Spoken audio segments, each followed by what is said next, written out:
Good morning, everybody, and welcome to this episode of 30 Minutes to President's Club. My name is Armand Farouk, and I'm here with my co-host, Nick Sigelski, and today we have the one and only CEO of Aligned. His name is Gal Aga. Nick, why should people listen? Gal takes us through how to attach the problems you solve to the root causes of those problems, to what you're going to show in a demo, to how you ultimately build out a business case. One of the big things we've been seeing recently is your champions have to sell on your behalf. And if you're not starting from the beginning, attaching those things and then codifying it in a way that it can be shared internally on their end, you're going to struggle. And so Gal takes us through how to do that in this episode. And 3, 2, 1, let's roll. All right, Gal, welcome to the show. We start every single episode with your top 3 actionable takeaways. So let's get your 3. Great. Thanks so much. Excited to be here. So my first takeaway really is what I call the why demo formula. What a product does and how it works is really how 99% of the demos out there look like. And we hear all the time that mantra, demo value, not don't demo features and demo benefits and all that. But what's missing is that there has to be a practical framework of how to do this, right? And even great AEs that do great discovery, it always looks like that. There's the good discovery and there's a pause there at that meeting, and then from that point it just moves into here's the product and here's how it works. One of the best ways to go and solve this is planning ahead of time your path. What good looks like. What are the problems that you typically hear, and what are the different demo paths that you use to solve these problems? So for example, at Aligned, we could hear about multi-threading challenges, and the demo path could be uncovering hidden stakeholders and how to use Aligned to engage new stakeholders. Okay, or it can be someone talking about how champions fail to sell internally at the decision stage or mid-process, and we could demo the champion enablement capabilities of Aligned and how we can use Aligned to simplify the decision process and to better collaborate and co-create with champions. Amazing. What's number 2? Great. So number 2 is we focus so much on teaching how to do great demos, and we get the executive meetings and we run the same process.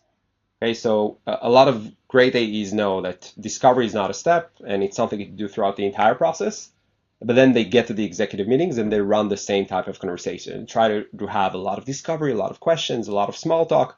But that's not how executives buy. So executives basically, at the end of the day, you lose them in seconds if you lead with questions and not lead with insights. So that's really kind of the biggest tip that I have there is their executives expect you to already know a lot by the time that you get on that call. You had conversations with the champion, you have conversations with their team, and you've learned a lot about their business. So leading with insights and not questions basically means that you can talk about the macro trends in the market. So as an executive, I'd like to better understand what's really going on right now and to relate a little bit into what behind your solution could drive the urgency and make sense to invest in it now. Secondly, I would like to hear about what others like me are saying. What are problems that you're hearing from others in the market and feel like I'm in good hands. And the third thing is what you've learned from speaking with my team. So a recap of what you've learned, and then we can have a conversation. Beautiful. Round us out, Gal. What's number 3? Great. Yeah, so number 3 is ROI in sales. So 99% of buyers just don't buy it, right? They don't fall for it. They don't believe ROI numbers. The way that it typically works is you get to the end of the process, there's that fancy big calculator, and you ship that calculator. Maybe you plug in a number or two, but hey, here's your ROI.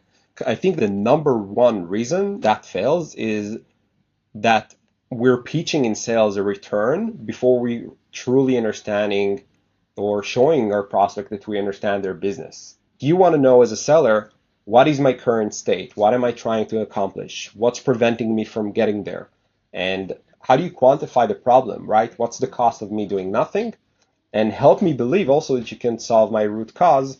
Only then really go and build an ROI or scenarios. Instead of here's your ROI, build some scenarios that I can go and play with, but that are based really a good understanding of my business. So go on the prep. You walked us through all of the steps of your why demo formula, which was part of your first takeaway. So the step one is you want to build a map between the problems you solve and the demo paths you could use to solve those problems. Step two is you want to take notes during discovery of which problems you're going to demo. But then I want to zoom in on step three, which is once you know which problems you want to demo, before each demo path, you said you need to recap both the problem and the root cause before you demo anything. I'm hoping that you could unpack that a little bit more for the audience. The whole point of that call is discovery, right? Discovering that there's a good fit, okay? Covering value. Big part of it is the problem, but also I need to get the confidence that you can solve my problem. When there's that disconnect, when there's discovery and we talk a lot about problems and then cut, we go into present mode and then we're just running through present mode, we're missing out tying the connection between the problem and the root cause to the solution. And what that means is that we bring all of the mental load to our prospect to try to make that connection. And most of them don't. Like they have so many things going on, even during this podcast. Like I'm getting alerts on my Apple Watch, right? So many things are grabbing your attention and taking you sideways. A good best practice there is you're going into each of these demo paths of a solution is to recap, right? So for example, the line be something like, John, earlier you mentioned that your team struggles accessing X role since many of these stakeholders stay hidden behind forwarded emails.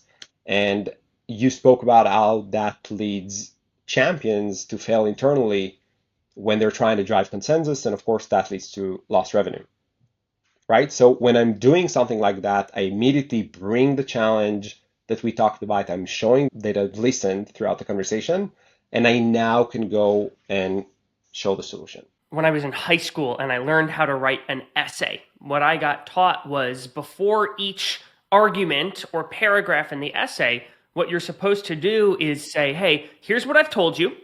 Here's what I'm going to tell you next. And then you give sort of the argument in the essay, and then you recap it again.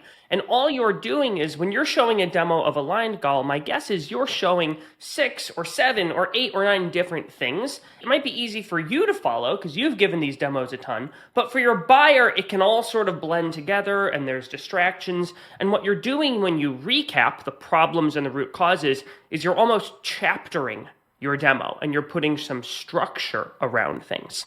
The other thing about that recap and the root cause is oftentimes when you're showing a demo, you've got new stakeholders in the room. And it can be good for them to hear your understanding of the problem and the root cause because they might not have thought through those things before. It's exactly that. It's framing and chaptering because think about really what's going on. You end the demo, they go back to their day-to-day job, okay? You might follow up in 2 weeks because there's vacation, and then they need to go to their manager and other stakeholders and get more people in a demo. So what's going to happen? What are they going to say? They're going to say, yeah, they do this and you do that, and they show me these features and these features, or are they going to have clear chapters? They have a solution for better multi-threading that does this, and something that can help us enable champions when they'll sell internally by doing this and that, right? By chaptering, you're really creating these easy bookmarks, really, of something for them to repeat.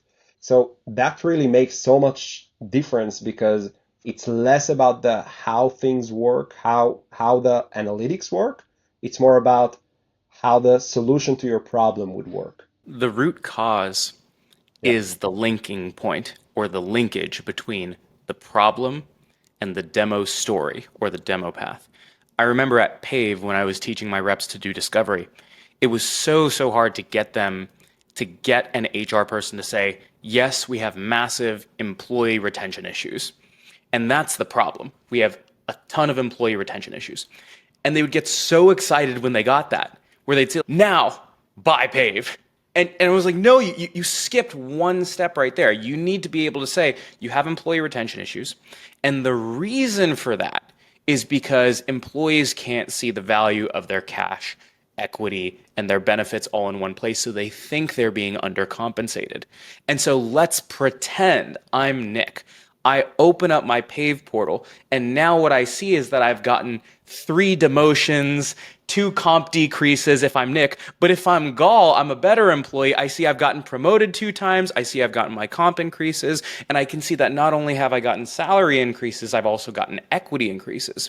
And the only reason you can tell that story is because you said the reason that you have comp-related attrition is because employees don't understand this. So I just want to underline how important that root cause piece is, because otherwise you sound like you have pipeline issues, buy aligned. There's a middle step that happens between.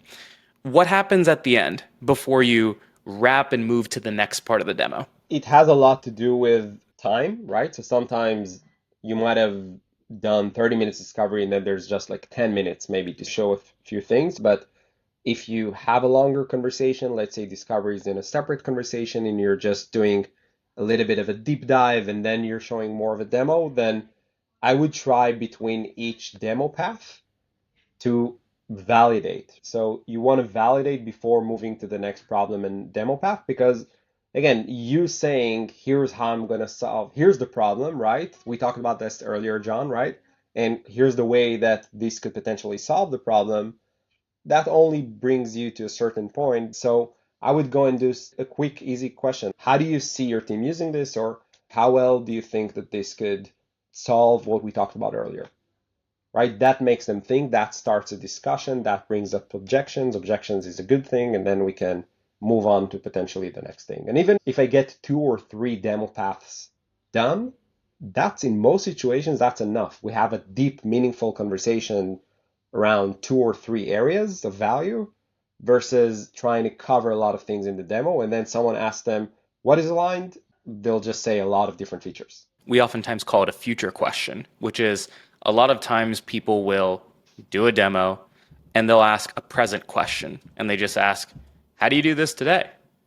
And it just feels like a continuation of doctors' checklist questions or discovery. What asking a future question does is it says, hey, let's pretend I put this in your hands today. Like, how would your team actually roll it out? Or what would you want to see? It gets them thinking about how they would actually use your solution today, and also potentially some of the roadblocks they would run into. You can also ask a past question, which sounds like, hey, you mentioned earlier that your team was having a lot of time struggling with multi-threading, right?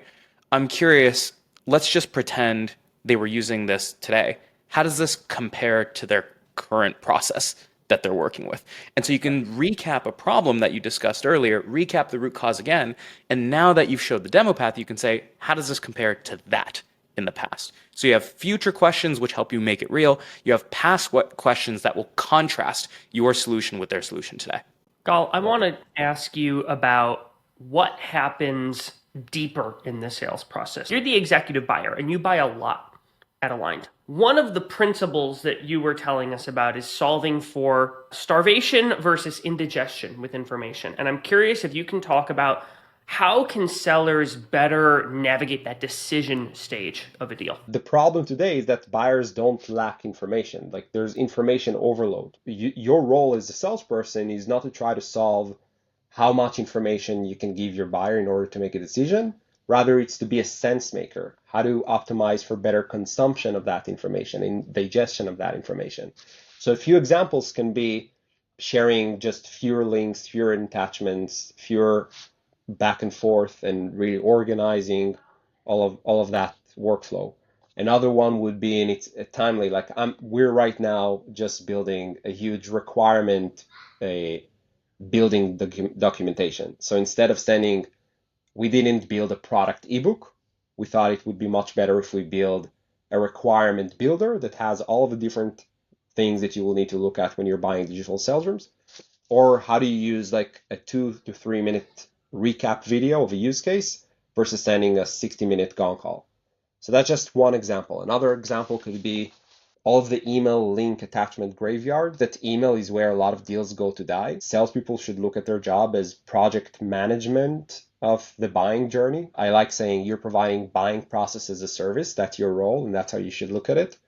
And then email is really a lousy mechanism to do that. And like things just get lost. You send a value summary in email 1, a POC summary in email 7, a case study in email 15, pricing in email 25. People are looped in at various points of the process, and then you just dumped a lot of information throughout the process. Try to organize it, being a little bit self-promotional. That's exactly what a deal room does. It keeps everything in one place, but you can also do this with a Google Drive or with very custom-made decks, and really just think about what's going on right now, who was looped in, how much do they know, why they need to buy, and where we are in the process. I want to talk about this in the context of a business case because Yeah. a business case is supposed to be the antidote to indigestion, where I'm taking all of the qualitative things that I've learned about your business, I'm talking about those, how they quantitatively impact the bottom line of the business, and then I'm usually including some things that you would need to act on to achieve those benefits. Those are usually the three parts of business case: qualitative, quantitative, and then what you need to do, implementation, resourcing, things like that. I've seen people have 30-page business cases where it's practically like a Gartner report on its own, and it's every feature page, every case study, a million different things. Could you walk me through what is the flow of a better business case? What are the main chapters in a good business case? So business case, ideally, you want it to be 1 or 2 pages of the core of what is the problem that you're trying to solve, what is the root cause behind the problem, what's holding them back, what is costing them to continue this way, why they must act now, right? So it's the entire story, and you want to make sure that there's a compelling story. Where most salespeople miss is when we're selling these products, we're not solving the problems that most salespeople think that we solve. So I'll give you an example. Both Gong and Aligned, completely different solutions, solve for win rate and solve for a better deal visibility. But we don't compete. It's a completely different technology. One is a customer-facing collaboration tool, another one is about revenue intelligence for actual sales conversations.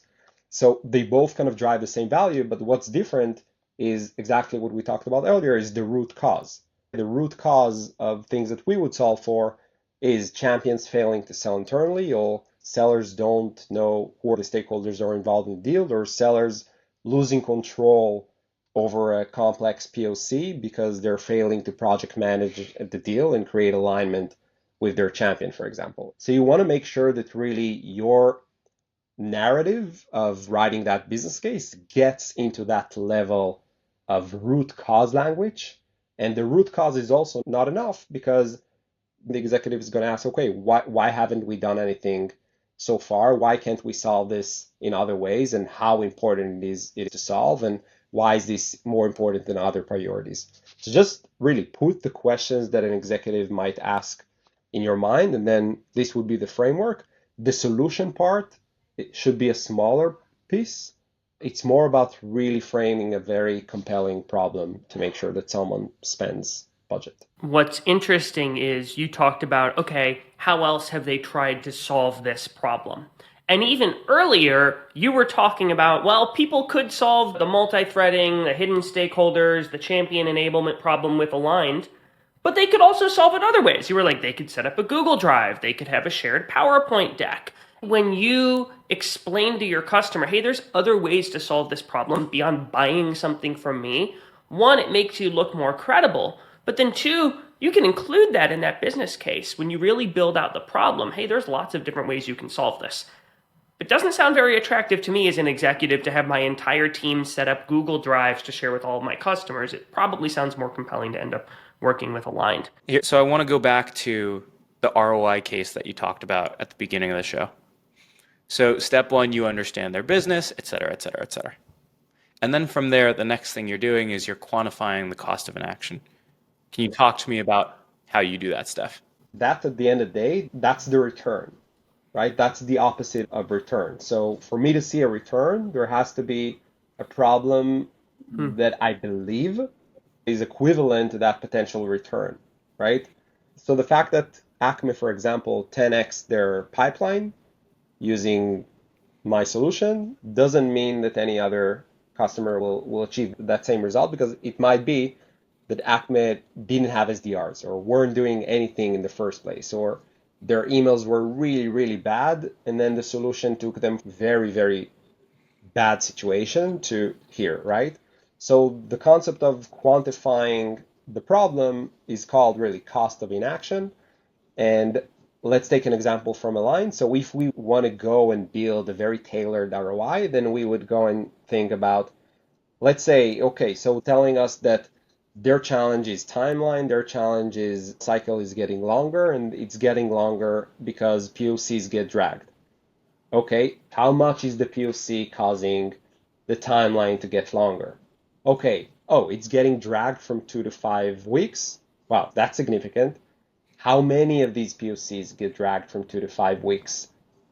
50% of them. Okay, the 50% of these POCs that get dragged from 2 to 5 weeks, can you isolate them and tell me what's the win rate and cycle length in these POCs? Here it is. And then I'm getting really to a cost. I can go and say, overall, we're working X amount of deals, half of them are getting stuck in the POC and it's getting dragged from 2 to 5 weeks, and that's worth that much in win rate, that much in sales cycle, times the ACV, that's the outcome. To bring this full circle, this really ties to the demo framework that you talked about earlier, which is first thing you're doing is you're quantifying the problem. And let's say for the example that we used earlier is I need to quantify your team is struggling with multi-threading. What does that mean? What is the average win rate when you have power versus you don't have power? And how many deals is that impacting? If you have 100 deals, half of your deals don't have power, you have a 20% lower win rate, boom, that's an ARR opportunity. From there, you attach that dollar number to the root cause that you can solve in your demo flow. And that's the next step in your business case. Talk to me about, I have multi-threading as a problem, Aligned can help with that root cause. I have next thing is my problem, driving timeline is my next problem, Aligned can help with that. You talked about building scenarios, not a dream outcome. What's an example of building scenarios in an ROI case? What am I going to believe? If you're going to show me just one scenario, then okay, wow, that number looks great, that looks big, but it's same thing as negotiation, right? We want to give options. That's a good best practice. Like giving options shows me that I can play around with this, that this is not accurate. This is not really what this is going to be. This is just us building together as partners some an hypothesis of how this is going to play out potentially. And as I'm going through the process with you as a buyer, then we're really co-create and co-design this, then it makes it more believable. So what I would go and do is build scenarios that one of these scenarios is the cost of inaction. So if we understood that dragged POC is leading to, I don't know, $1 million in lost ARR, so that's one ROI scenario. But then try to create scenarios that are not as great. Because if the problem today is that, and you're fully solving the problem, what about, it's all about risk management. What about if we solve the problem by 50%, if the implementation doesn't go well, or if people don't adopt it in the same way, or maybe the problem is also tied to skills and you can't fully solve it. Okay, so build more scenarios for me to also understand what is the worst case scenario look like. And I think that what most sellers are trying to do here, they're trying to show 10x, 20x, like crazy numbers, but buyers don't need that. Like they don't buy only because of impact. Okay, there are many other benefits, there are many other things that are non-measurable, and they get that. So as long as that you can show 2-3x as the as a good baseline, just show a few more scenarios that are even worse. That's okay. When you model out those not as good scenarios, it also helps you prevent against future objections. Exactly. It's showing a good worst case it sounds like it's the best way to sell. Show me a good worst case. Amazing. I'm curious, with your worst case, is that oftentimes not recouping the investment? Like how bad of a worst case can you get away with showing? And the reason that I ask is people will try to do this when we sell 30 Minutes to President's Club sponsorships all the time. Well, they'll be like, okay, I can't attribute the impact of your social posts. I can't attribute the impact of your podcast ads. I can look at how many webinar leads actually bought our software. And so that's my worst case scenario. Only this portion of the sponsorship that I can actually track. And oftentimes that actually makes a decent dent into the cost itself. But sometimes I'm like, no, like that worst case is actually like a fraction of what you're buying. So how bad can your worst case be relative to what you're asking them to pay for? You need to really create realistic scenarios, right? And if your worst realistic scenario doesn't return the investment, doesn't recoup it, but there are other amazing benefits, and you think it still makes a strong enough case, yeah, try to say, yeah, I still believe that we have a good partnership here. If you don't, then don't sell a bad deal. It's not about where you're trying to put that case at.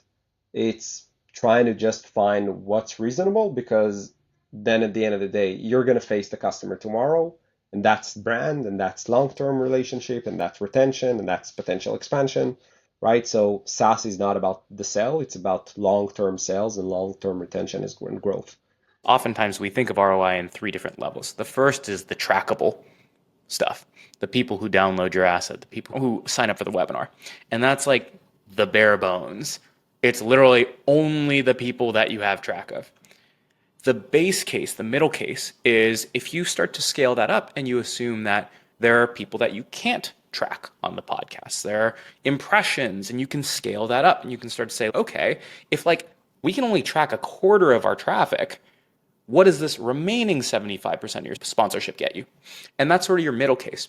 The final case is when you can start to get the emotional reasons, which is if you're telling me that between the cost of the leads you can actually track, the untrackable leads you can't see, and the brand halo effect of making sure that everyone actually knows who the heck you are, if I can't make up the ROI between all three of those things altogether, then honestly, you probably shouldn't be working with us. And by having their commodity case as the worst case scenario, it almost puts it out there versus leading with only the dream case scenario, where it's like there's untrackable stuff, there's trackable stuff, and there's dream outcome stuff. They oftentimes tear down the entire thing versus acknowledging their worst case scenario as the first case. And showing that worst case scenario, and someone buying after they're seeing that worst case scenario, they're going to be a better customer versus you're only showing that dream. And then if they get to the worst case, and the worst case is good, let's talk about a good worst case. Okay, they're going to be upset because you sold them the dream. Amazing. Well, clock is ticking and we are running out of time, so we got to move to the final question, which is this. We've talked about a lot of really good things salespeople should be doing. Now I got to ask you about a shouldn't. And so the last question is, what is one bad habit that you see a lot of salespeople exhibiting that you think they need to break because it hurts them more than it helps? We have this mantra in sales, always have a next call booked. I would challenge that mantra with replacing it with a better question. How are you supporting your buyer's next steps? Always have your buyer's next steps supported. So I would much rather hearing my sales team saying in a forecast call, pipeline meeting, we're right now working asynchronously on a business case, okay? And they're going to present it internally versus I have a weekly catch up. Okay, what are you doing? How is the deal progressing? Have the confidence to work with your champion asynchronously and really ask yourself all the time, how are you driving the deal forward? Not how are you getting control. It's not really control. You're not really in control eventually of the deal. You can influence it, but you can never control it. Amazing. Gal, thank you for joining us. Everybody stick around for a 60-second recap coming up soon. Alrighty, Nick, it's time for a 2x2 recap from this episode with Gal Aga. What do you have for your 2? Before you even go into a discovery call, you need to have a clear sense of the problems you solve, the root causes for those problems, and then the demo paths or the value stories that you're ultimately going to show and tell.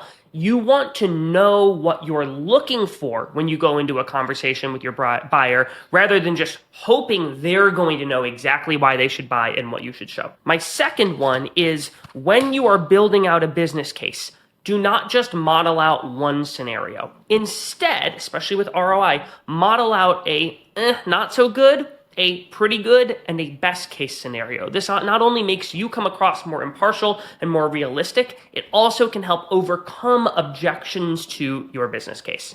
Number 3, link the problem to the solution using the root cause. So a lot of times people will say things like, oh, you have pipeline generation issues. You should buy my product. But you need to be able to say you have pipeline generation issues because your reps are struggling with cold calling, and for that reason, they need a cold calling training, for example. And then lastly, number 4, demo in stories, not in features. I find a lot of reps will get to the magic moment where they're ready to demo the problem they can solve, and instead of speaking in the day in the life of an employee, where you might say, well, Nick opens up his portal and here's what he sees, they say, this is a page that adds compensation plus equity plus benefits. And they are literally just describing the feature. So describe the demo in terms of the day of the life of the problem. Alrighty, Nick, how can people help us out here? So Armand, you and I put together a number of 30 MPC, what we call buyer enablement templates with the team at Align. And that includes things like a mutual action plan, business case templates, and deal rooms, the 30 MPC way. There is a link in the show notes to go get that. If you like some of what Gal was talking about today and you want to see how 30 MPC can help you put that into action, it's free. Go check them out and they should be helpful. Thanks for listening. We'll see you next week on the show.